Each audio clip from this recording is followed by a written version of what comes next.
Hello guys, welcome to my channel. तो guys, आज मैं एक्सप्लेन करने वाला हूँ बहुत ही फेमस एनीमे जिसका नाम है विलेन सागा। मैं आज इसके एपिसोड 1 और 2 को एक्सप्लेन करूंगा। तो एनीमे शुरू होता है और हम थॉर्स नाम के एक आदमी को देखते हैं जो जहाजियों से लड़ रहा है।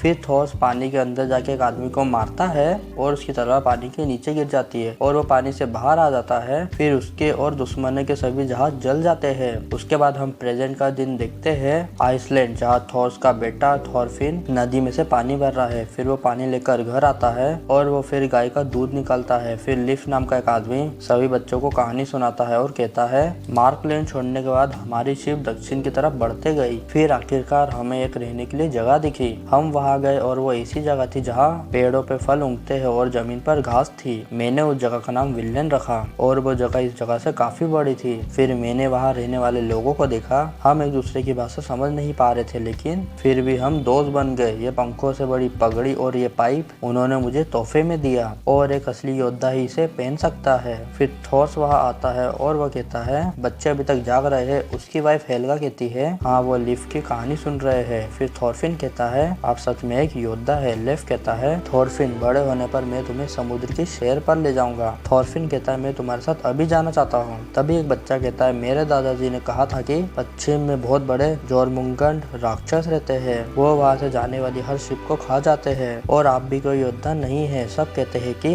आप बस एक बच्चे हो जिसकी दाढ़ी है और युद्ध में किसी काम का नहीं। थॉरफिन कहता है हाँ, ये सच है क्योंकि मेरे पिताजी की योद्धा है। फिर वो सब बच्चे अपने अपने घर जाने लगते हैं। उसके बाद लिफ थॉर्स से कहता है इस साल की ठंड बहुत खतरनाक होगी, काफी जानवर मारा जाएगा। दिक्कत ये है कि ज्यादा उम्र के लोग ठंड सहन नहीं कर पाते हैं। फिर एल्वा वहाँ भेड़ों को लेकर आती है और ये थॉर्स की बेटी है। फिर लिफ कहता है लगता है यहाँ भी हालत ठीक नहीं है, शायद किसी दिन इतनी ठंड होगी कोई जिंदा भी नहीं बच पाए। फिर हम थॉरफिन को देखते हैं जो कि एक मॉन्स्टर से लड़ रहा है, पर वो ये सब सपने में देख रहा है। वो अपनी बहन से कहता है आप अपने बेड पे जाके सोइए, यहाँ जगह कम है, ये बेड को मैंने गर्म किया है। उसके बाद अगले दिन थॉर्स और एल्गा दोनों छत की बर्फ साफ करते हैं। तभी एल्गा फिसल के नीचे गिर जाती है। वो कहती है यहाँ बर्फ के नीचे कुछ है और वो उसे खोदने लगती है जहाँ एक आदमी है, उसके गले में जंजीर बंधी है। फिर हम थॉरफिन को देखते हैं जो कि लिफ से कहता है आपकी बताई हुई कहानियाँ कितनी सच है। लिफ कहता है वो सभी सच है। थॉरफिन कहता है ठीक है, तो मुझे इस शिप से समुद्र ले चलिए, अपनी आंखों से देखने पर मुझे भरोसा हो जाएगा। लिफ कहता है अगर तुम बोट पर जाना चाहते हो तो अपने पिताजी से जाके पूछो,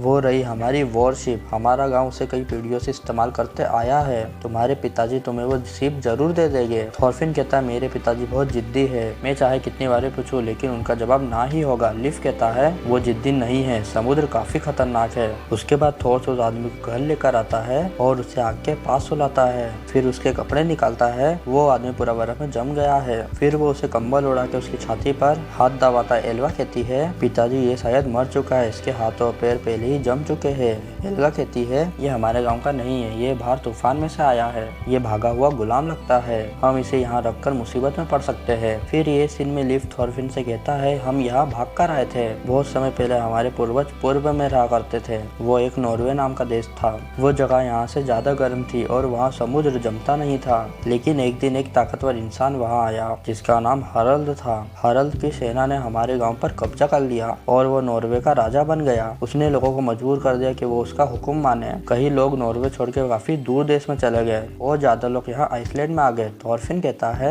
आप झूठ कह रहे हो, मेरे पिताजी और मेरे पूर्वज कभी भी भाग नहीं सकते। फिर थॉरफिन दौड़कर अपना घर आता है और वह देखता है उसके पिताजी एक आदमी को जिंदा करने की कोशिश कर रहे हैं। तभी वो आदमी अपनी आंखें खोलता है, वो जिंदा है। थॉर उससे कहता है तुम्हारा नाम क्या है और तुम कहाँ से आए हो? वो आदमी कहता है क्या तुम मुझे वहाँ वापस भेजने वाले हो अल्फदीन के घर में? मुझे नफरत है उस जगह से और मैं कहीं और भी नहीं जा सकता। फिर एक आदमी आके कहता है थॉर्स जल्दी चलो, अल्फदीन बंदा घर पर खड़ा है, वो यहाँ फिर लड़ने आया है, सिर्फ तुम ही उन्हें रोक सकते हो, वो कुछ गुलाम के बारे में पूछ रहा है। लिफ ने उन्हें रोक के रखा है लेकिन मुझे डर है कि वो लड़ाई शुरू ना कर दे, जल्दी चलो। फिर अल्फदीन कहता है कल रात मेरा एक गुलाम चेन तोड़कर भाग गया, क्या तुम्हें इस बारे में कुछ पता है? फिर ये सीन में वो आदमी कहता है मेरे पिताजी, माँ और बहन उनकी मुझे फिक्र हो रही है, हम अलग अलग जगह पर बेच दिए गए थे और मैं यहाँ क्यों हूँ? थॉर्स कहता है काफी दूर पूर्व की तरह समुद्र के पास एक जगह है, विलेन। वो गर्म है और वहाँ उपजाऊ जमीन है। वो काफी दूर देश है, बिना गुलामों और जंग का। क्या तुम हमारे साथ वहाँ रहना चाहोगे? फिर थॉरफिन को भी लीफ की कहानी और उसके बात पर यकीन हो जाता है। तभी वहाँ हल्फदीन आता है और कहता है, मैंने इसे ढूंढ लिया, इस गुलाम का मैं मालिक हूँ,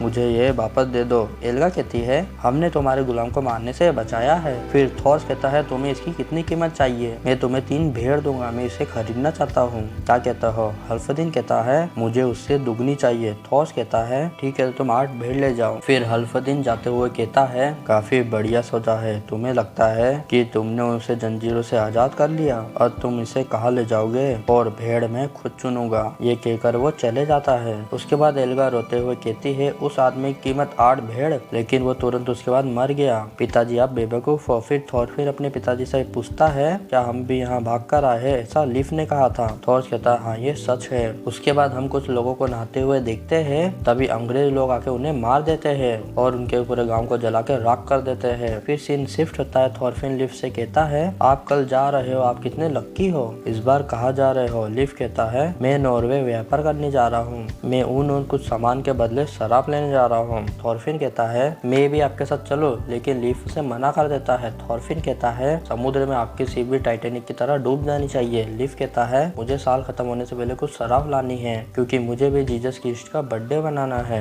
थॉरफिन कहता है, मेरे पिताजी को तो मीट पसंद है। लीफ कहता है, थॉरफिन तुम मेरा एक मैसेज अपने पिताजी तक पहुंचा दोगे? जल्दी जाके उनसे कहो एक वॉरशिप आ रही है। फिर थॉरफिन दौड़ के अपने पिताजी पास आकर कहता है, वहाँ एक बड़ी वॉरशिप आ रही है। फिर थॉर वहाँ आता है और कहता है, जोम्स वाइकिंग्स मैं यहाँ हूँ। फिर वो लोग सर झुका के थॉर्स को सम्मान देते हैं। थॉर्स कहता है, सोचा नहीं था तुम मुझे ढूंढते हुए इतनी दूर तक आ जाओगे। फिर फ्लोकी कहता है, नॉर्वे के वास्ते सीधा आज मिल रहे हैं, सोचा नहीं था कि तुम पृथ्वी के आखिरी कोने में छुपे मिलोगे। उसके बाद वो दोनों बैठकर बात करते हैं और थॉरफिन और कुछ लोग उनकी बात सुनते हैं और कहते हैं, सुना है कि वो बचपन से ही जंग में लड़ते आ रहे हैं और थॉर्स ने जोम वाइकिंग जैसा कुछ कहा था। फिर फ्लोकी कहता है, अंग्रेजों ने वाइकिंग्स पे नहाते वक्त हमला कर दिया। डेनेलेव में बहुत सारे लोग मारे गए और डेनमार्क के राजा भी उनका शिकार हुए। अब एक बहुत बड़ी जंग शुरू होने वाली है। जोम्स वाइकिंग डेनमार्क की आर्मी का साथ देंगे। हम आने वाले स्प्रिंग में इंग्लैंड पर हमला करेंगे। थॉर्स कहता है, तुम जो चाहे वो करो, ये दुनिया के नॉर्थ में बसा हुआ एक छोटा सा गाँव है। नॉर्थ सी के दूसरे देश कुछ भी करे, मुझे उससे मतलब नहीं। फिर फ्लोकी कहता है, हमारे लीडर सिगवाल्डी ने हुक्म दिया है पूरी नेवी को जोम्सबर्ग में जमा करने का। क्या तुम समझे? भले ही उस आदमी ने नेवी को छोड़ क्यों नहीं दिया। और जोम्स वाइकिंग के कैप्टन जेंस थॉर्स, ये एक जंग है जिसमें तुम्हें भी लड़ना होगा। 15 साल पहले गायब हो जाने के बाद तुम्हारे पास जंग में दोबारा शांत से जाने का एक मौका है। थॉर्स कहता है, बस इतना कहने के लिए तुम्हें वॉरशिप से आने की कोई जरूरत नहीं है। गाँव वाले डर गए थे। फ्लोकी कहता है, तुम बहुत बदल गए हो। थॉर्स, ये अच्छा गाँव है, यहाँ के बच्चे आज तक बिना जंग के खुली आजादी से जीते हुए आए हैं। फिर एरी नाम का आदमी कहता है, जंग होने वाली और ये मेरी पहली जंग है। वो इतनी दूर समुद्र पार करके थॉर्स को इनवाइट करने आए हैं। तुम्हारे पिताजी कमाल के हैं। अगर तुम में से कोई ताकतवर नहीं है तो वो जंग में नहीं लड़ सकता। फिर फ्लोकी कहता है, अगर तुम जंग में हिस्सा नहीं लोगे तो मैं अपने मास्टर का हुक्म का पालन नहीं कर पाऊंगा। हमारे लीडर की इज्जत मिट्टी में मिल जाएगी। मैं ऐसे हालात में खाली हाथ नहीं जा सकता। उसके बाद लीफ कहता है, जोम्स वाइकिंग वो जोम्सबर्ग में बसी एक सेना है। मैंने सोचा नहीं था कि थॉर्स भी एक जोम्स वाइकिंग होगा। और वो सेना इतनी ताकतवर थी कि वेललैंड के राजा इनसे टैक्स नहीं ले पाते थे। वो नॉर्थ सी की सबसे ताकतवर सेना है। उसके बाद जोम्स वाइकिंग वहाँ से जाने लगते हैं। फ्लकी कहता है, सुनो गाँव वालों, मैं जोम्स वाइकिंग का फ्लकी हूँ।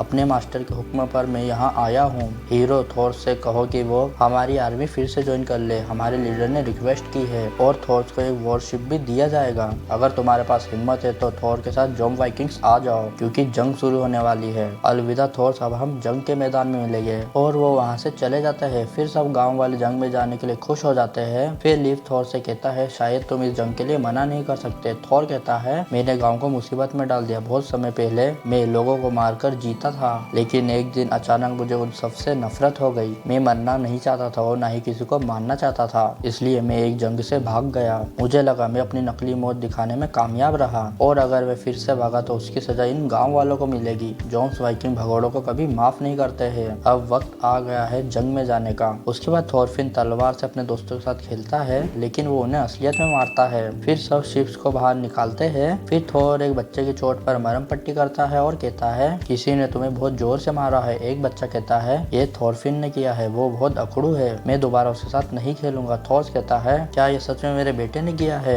उसके लिए सॉरी, मैं उससे बात करूंगा। वो आदमी कहता है थॉरफिन अभी 6 साल का है, अगर वो अपने से 4-5 साल बड़े लोगों को चोट पहुंचा सकता है तो वो बहुत ताकतवर होगा और वो एक अच्छा फाइटर बनेगा, वो तुम्हारी जगह लेगा थॉर्स। फिर सभी जंग में जाने के लिए वैसे कपड़े और हथियार ले लेते हैं। थॉरफिन देखता है उसके पास तो नकली तलवार है। फिर थॉरफिन अपने घर आता है और कोई ढूंढने लगता है। उसे एक पुरानी तिजोरी के अंदर से तलवार मिलती है। थॉर्स उसे ले लेता है और कहता है क्या तुम्हें ये तलवार चाहिए। थॉरफिन तलवार लोगों को मारने के लिए होती है, तुम किसी को मारने वाले हो इससे। थॉरफिन कहता है हाँ, दुश्मनों को। थॉर्स कहता है गौर से सुनो थॉरफिन, तुम्हारा कोई दुश्मन नहीं है, किसी को भी चोट पहुंचाना ठीक नहीं है। थॉरफिन कहता है आप गलत हो पिताजी, आप कल जंग के लिए जा रहे हो, आप सभी दुश्मनों को मार दोगे और मैं अब बच्चा नहीं रहा, आप झूठ बोल रहे हो। फिर लीफ थॉर से कहता है हवा बहुत धीरे बह रही है, नॉर्थ वेस्ट की लहरें शांत है, तुम्हारे जाने के लिए ये दिन अच्छा है। उसके बाद हम फेरी आइसलैंड को देखते हैं जहाँ कुछ लोग एक आदमी को परेशान कर रहे हैं। फिर फ्लोकी कहता है तुम्हारे आदमी को तमीज नहीं है। फिर एस्केलेट कहता है हमें क्रिश्चियन से नफरत है, मेरे आदमी और मैं यहाँ अकेले रहकर बोर हो गए हैं और तुम्हें इस काम के 5 लाख सोना देना होगा। फ्लोकी कहता है मैं तुम्हें सिर्फ उसकी लाश के बदले ही पैसे दूंगा, तुम उनकी शिप और कार्गो के साथ जो चाहो वो कर सकते हो और मार डालो थॉर्स को। तो गाइस विलेन सागा का ये वाला एपिसोड मैं यहीं पर खत्म करता हूँ। अगर आपको एपिसोड अच्छा लगा तो इस वीडियो को लाइक करना और अभी तक मेरे चैनल को सब्सक्राइब नहीं किया तो प्लीज सब्सक्राइब कर देना and thank you for your watching.